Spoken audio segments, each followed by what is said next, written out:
E aí, queridos alunos, como é que estão? Meus meninos e minhas meninas estão conduzindo bem aí, segurando firme, estudando bastante nesse período que a gente está isolado, que a gente não pode se ver presencialmente? Dá uma dica, não fica triste não, viu? Se der vontade de chorar, chora, mas depois passa. Se estudar, passa. Passa em todos os sentidos. Se estudar, passa no vestibular, se estudar, passa de ano. E se estudar, passa a tristeza também. Bora focar, ok? Mas vamos lá. Nosso capítulo, teorias ácido-base. Essas teorias, elas são bem importantes, gente, para o estudo da química. Eu falei para vocês, nos conceitos anteriores, conceitos fundamentais, na introdução desse assunto, que Arrhenius ele foi o principal cientista. Mas ele não foi o único que veio falar sobre as funções inorgânicas principais, que é ácido e base. Ok? Mas nós vamos trabalhar com isso nos próximos assuntos, né, na química orgânica, lá do terceiro ano. Enfim, vai servir bastante esses conceitos aqui. O principal que a gente vai estudar vai ser as funções inorgânicas de Arrhenius. Além do ácido da base, vai ter os óxidos e os sais, que a gente vai estudar. Mas existem, né, outras discussões, outras teorias de outros cientistas. E os mais conhecidos e que são cobrados, além de Arrhenius, a gente tem de dois cientistas aqui, ó, que fizeram juntos essa teoria, Bronsted e Lowry, e tem a de Lewis, ok?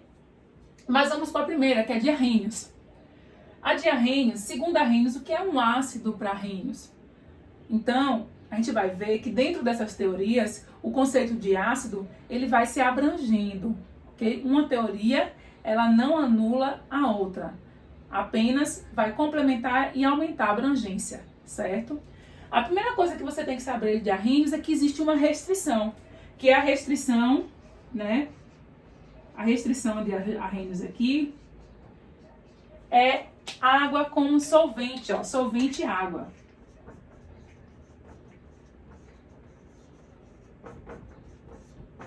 Solvente água, ou seja, para a gente estudar a teoria de Arrhenius, ela só é possível, né, quando a gente coloca essa substância na água, em meio aquoso. Então, a restrição dele, se eu perguntar a vocês qual a restrição, quando falar em água, só serve se for água, como solvente, né? Vai ser a H2O, vai ser a de Arrhenius, ok? Então, aí, já é uma dica legal. Quando se falar em restrição, em fator limitante, sendo água, vai ser a de Arrhenius. Então, para Arrhenius, o que é um ácido? É aquela substância que em meio aquoso ela vai ionizar, ou seja, se ela vai ionizar, ela não é uma substância iônica, ela vai ser uma substância covalente, né? Ou seja, fazer ligações covalentes. O ácido, né, é a substância que ioniza, né?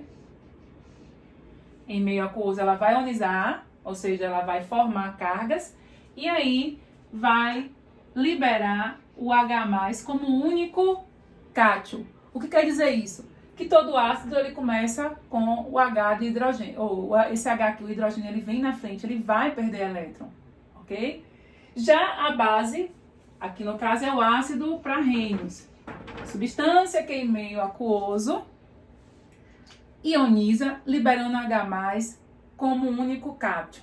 Essa definição a gente vai aprender mais profundamente no nosso próximo assunto, que a gente vai trabalhar separadamente ácidos, bases, sais e óxidos, ok?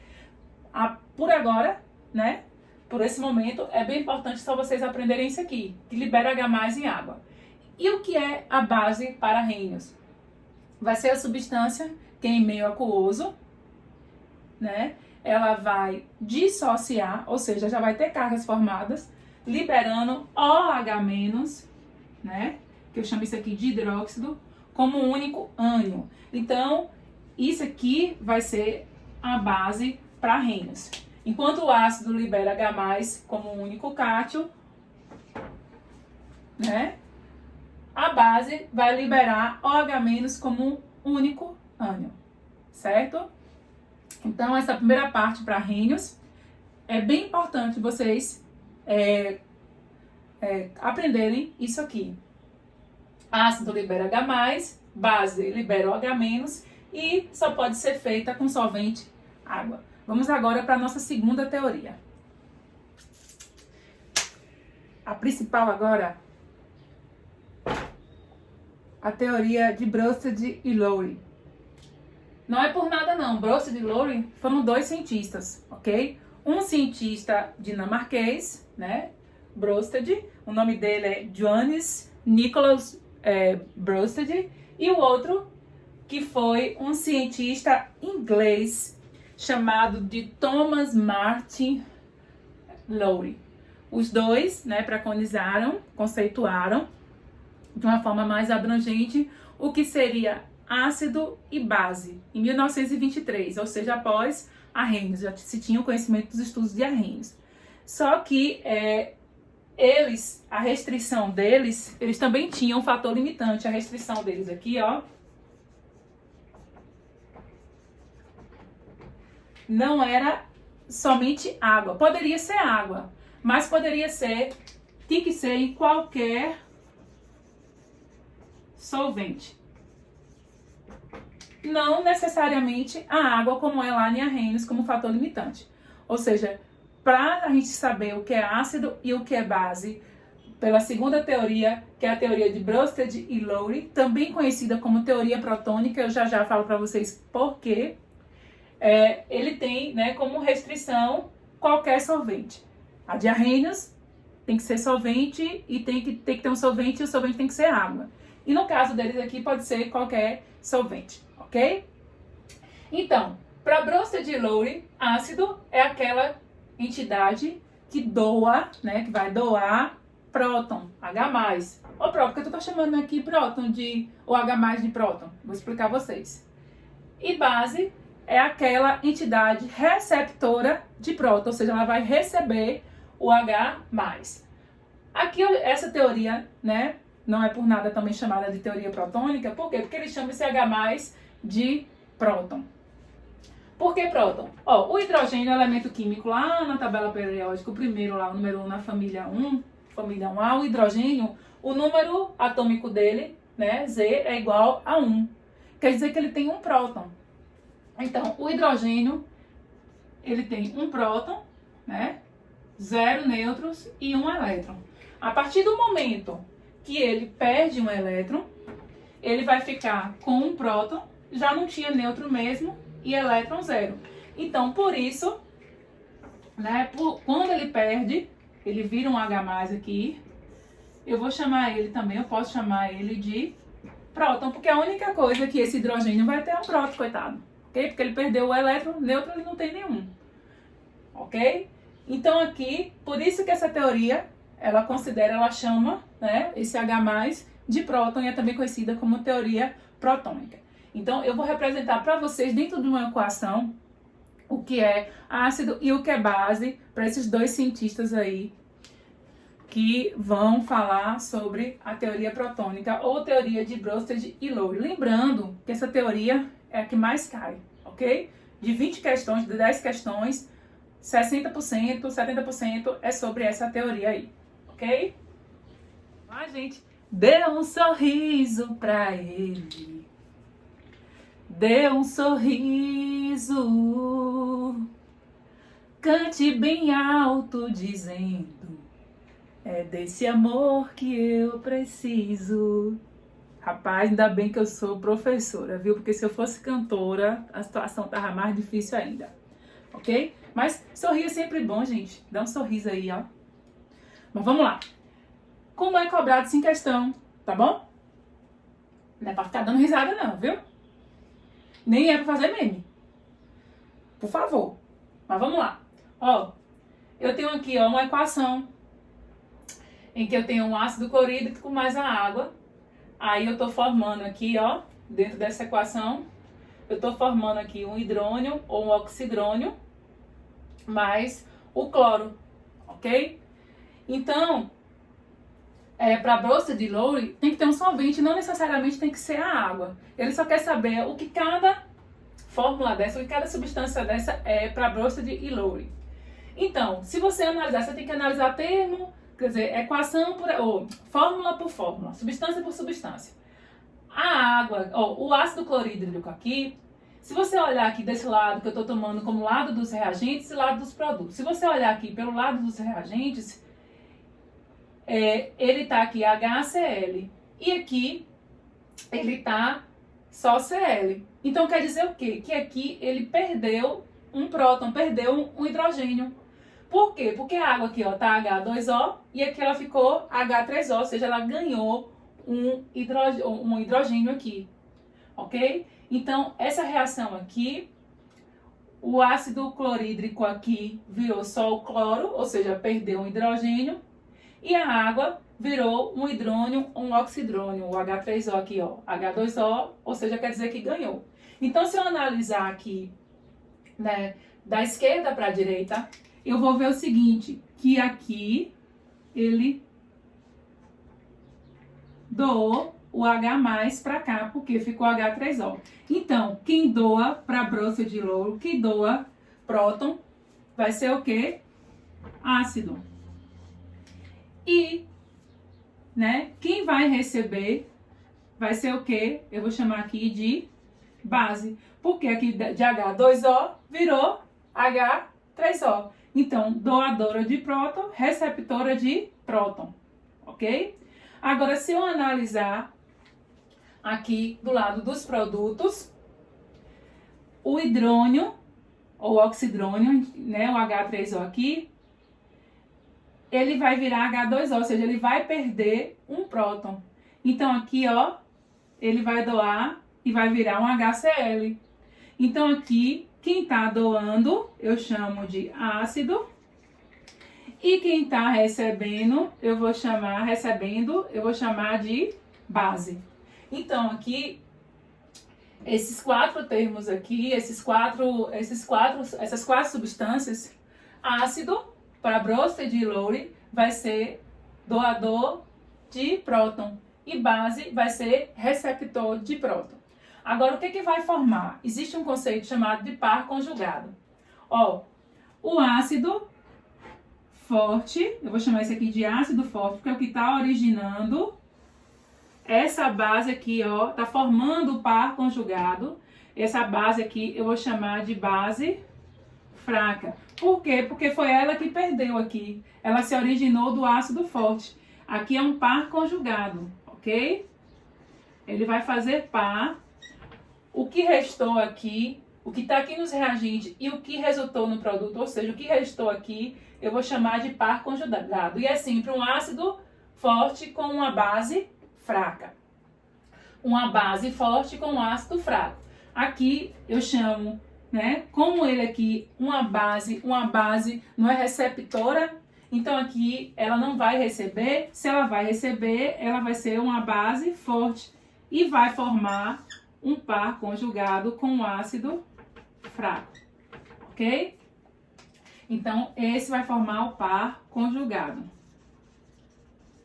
Então, o par conjugado do HCl, que é ácido, vai ser a base fraca Cl. O par conjugado da base forte H2O vai ser H3O, que é o ácido fraco, ok? Vamos aqui para o outro exemplo. Aqui eu tenho HCl, ele vai virar somente Cl. Aqui nos reagentes, ele está HCl. Quando eu olho aqui no produto, ele só está Cl. Então, quer dizer o quê? Que ele vai perder aqui quem? Ele vai perder o hidrogênio, o próton. Então, aqui, ó, ele vai doar próton aqui. Quem doa próton, eu chamo de quê? Segundo Brósside e Louro, eu chamo de ácido. E quem recebe, aqui, ó, NH3, vai ganhar mais um hidrogênio, ou seja, mais um próton, vai virar NH4. Eu vou chamar isso aqui de base, ok? Agora aqui, ó, o Cl, né? O NH4, ele vai, se for a reação inversa, aqui, ó, quer dizer que é reversível. Eu pegando essa setinha aqui, ó, ou seja, da direita para a esquerda. Se eu pegar aqui, primeiro eu analiso da esquerda para a direita, depois eu venho da direita para a esquerda. Se eu pegar aqui, ó, NH4, ele vai virar um NH3, ou seja, ele vai perder um próton, ele vai doar próton pro HCl ou pro Cl, que vai virar HCl. Então aqui vai ser um ácido e aqui vai ser uma base, ok? A base, ela foi proveniente desse ácido aqui, ó, porque ela perdeu aqui um próton. Se ela foi proveniente, essa base aqui é fraca e esse ácido aqui é forte. Ele vai formar par conjugado com a base fraca. O ácido forte forma par conjugado com a base fraca. E aqui a base forte, né, que vai receber o que origina aqui, vai formar o par conjugado com o ácido fraco. É sempre um forte com um fraco, ok? Eu vou dar mais um exemplo para vocês e aí o restante a gente vai corrigir nos exercícios, ok? Mais um exemplo aí que eu coloquei para vocês é a água novamente, fazendo parte aqui da equação. E aí vocês vão perceber mais na frente, quando a gente delimitar aqui, quando a gente determinar quem vai ser ácido, quem vai ser base, segundo o Bronsted e Lowry, que a água é uma substância anfoprótica. Ela tanto pode receber, né, próton, ser uma base, como também pode doar próton, né, ser um ácido, segundo o Bronsted e Lowry. Então, ou seja, vai depender da relação que ela vai ter dentro da equação, ok? Então, ela tanto pode ser ácido como base, anfoprótica, ok? Vamos lá? Aqui eu tenho a água e tenho mais essas substâncias aí para ver o que é que vai formar. A água mais o NH3. Olha, eu tô vendo que aqui o NH3 vai virar um NH4. Por quê? Porque ele vai ganhar um próton da água. Porque a água aqui, né, H2O, vai ficar só o OH, um hidrogênio e um oxigênio. Então, essa água aqui, ó, ela vai doar um H+ aqui, que é um próton. Então, se ela tá doando, ela é o quê? Ela é um ácido, segundo Bronsted e Lowry. Mais na frente, quando a gente estiver estudando, a gente vai ver que água, que essa substância aqui, para Arrhenius, não é nem base e nem ácido. Essa substância aqui, ela vai ser um óxido, ok?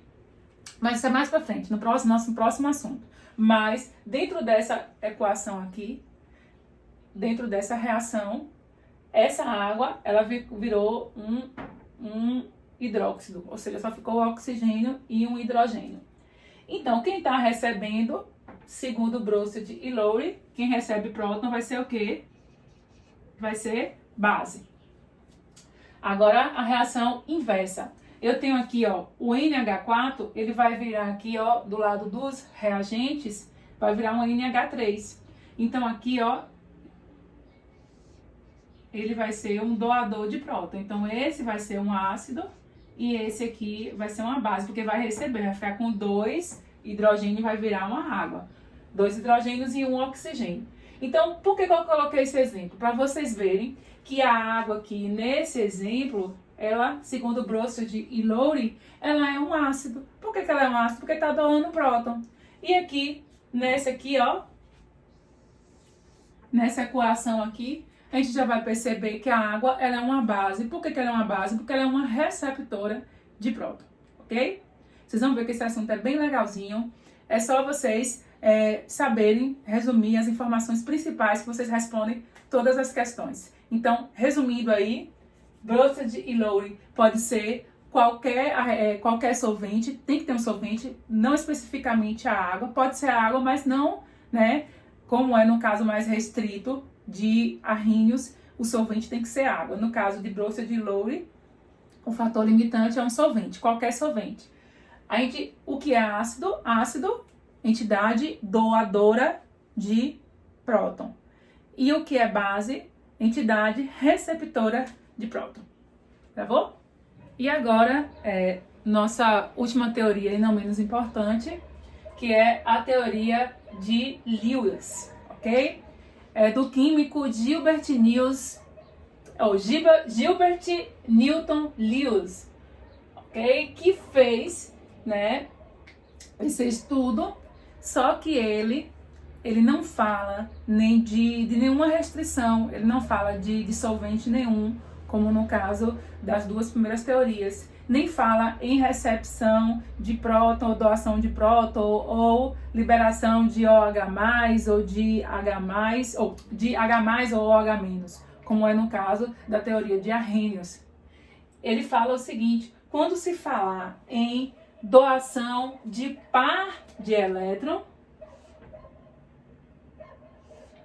a gente está falando da teoria de Lewis, ok? Ele diz o seguinte, que ácido é um receptor de par de elétrons. Vai ser a entidade receptora de par de elétrons. E base vai ser a entidade doadora de par de elétrons. Então aqui eu tenho, ó, uma substância, o NH3, mais um próton aqui, o H+. A gente sabe que o nitrogênio, ele tem 5 elétrons na última camada. Então aqui, ó, 1, 2, 3, 4, 5, ok? E aí ele se estabilizou aqui, o NH3, só que ainda sobrou essa nuvem aqui, ó, esse par de elétrons aqui. Se eu quiser juntar mais esse próton aqui, que está sem nenhum elétron, eu vou ter que doar esse par de elétrons, como foi doado aqui, ó, do nitrogênio, foi doado esses 2 elétrons para fazer a ligação com o hidrogênio aqui, sem nenhum elétron. Então aqui, NH3 mais H+, vai virar NH4+. Então, quem está doando, eu vou chamar de quê? Quem tem par de elétrons para doar, eu vou chamar de base. Par de elétrons, viu? Não tem como confundir. Lá as outras teorias, a gente fala de doação e recepção de próton, liberação de H+, ou de OH-. Aqui nesse caso a gente está falando de recepção e doação de par de elétrons, ok? E aqui nesse caso, quem vai receber, que está recebendo aqui para se fazer a ligação, eu vou chamar esse aqui de ácido, ok? Espero que o assunto tenha ficado claro para vocês. E na hora da correção dos exercícios, a gente vai dirimir mais as dúvidas, ok? Um cheiro, boa sorte para vocês e estudem bastante, tenham calma, que vai dar tudo certo, ok? Um beijão!